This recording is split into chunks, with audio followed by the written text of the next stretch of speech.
Now, to round off this section on hatching and patterning, we'll take a look at the last remaining tool on the patterns toolbox, which is linear pattern, which is this one, which I have already set. And what this does is to replace a linear element with pattern cells. And the key here is replaces. The original linear element is totally replaced by the cell instances. You control the frequency and spacing of the cell instances through the cycle settings in the tool settings window. Now, be aware that MicroStation considers this tool to be an old tool, but which has been retained for compatibility with previous versions. MicroStation suggests that you use the custom line style definition tools to create linear patterns, and we'll be doing that in a later video. However, I find the linear pattern tool can still be very useful for certain applications. Let's try some examples. First, we need to change the cell library that we're going to use. So we'll go to Element and Cells, and we'll change the cell library to line pa.cell.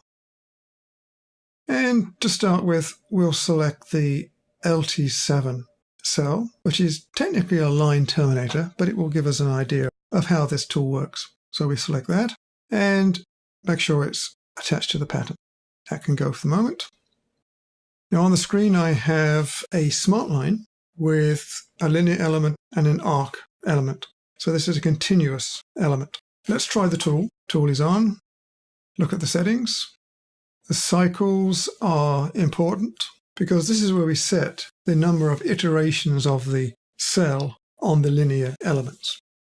Truncated simply means that it will place cells on the element but truncate the last one if there is no room at the end of the element for the last cell. Complete is what you would normally use because that forces a complete cycle of cell placements, and multiple is similar to complete, whereas single replaces the element with a single iteration of the actual cell. You can practice these on your own later. I'm going to set complete as my placement cycle. The pattern is set. We'll leave the scale at 1 right now. This line, by the way, is around 10 foot long, give or take. And we select the smart line in this case. Now the next data point is important because it sets the direction of cell placement. I'm going to data point over here. You'll see why in a second. Left click. And it places those cells on the linear and the curve. Notice that the cells placed on the curve are not particularly accurate. This is perhaps not the best cell pattern to use in this case. Let me undo that.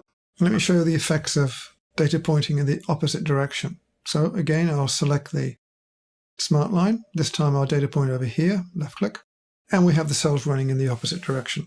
So again, that second data point is important for direction of cell placement. Let me undo that. And let's choose a different pattern. This time let's choose this one, NC34, which is simply 4 lines. But notice the dot in the display window here. That, of course, is a point, which provides white space between this line and the point. We'll select that for pattern. We'll get rid of that box, and we'll go back to our smart line. We'll data point and data point.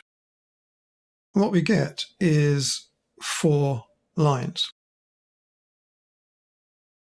Notice that as it goes around the curve, it's not actually too bad.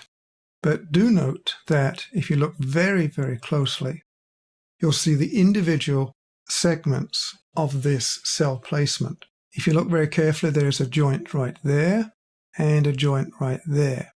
So that distance from there to there is the extent of each cell placement. So this is not really a curve in the proper sense. It's a series of segments placed to look like a curve. However, it does serve a purpose. And since you can create your own cells to use with this tool, all sorts of possibilities come to mind. For example, if you work in transportation and you often place curb lines, it would be quite easy to create a cell that represents a curb. Then you simply draw a single line or complex element for the location of the curb and then apply this tool.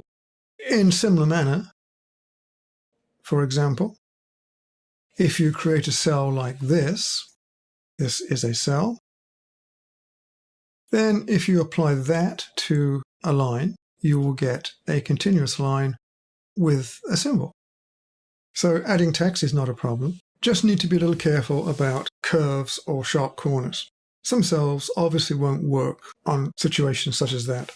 Now, I'll leave you to experiment with the various cells available to you in that particular cell library.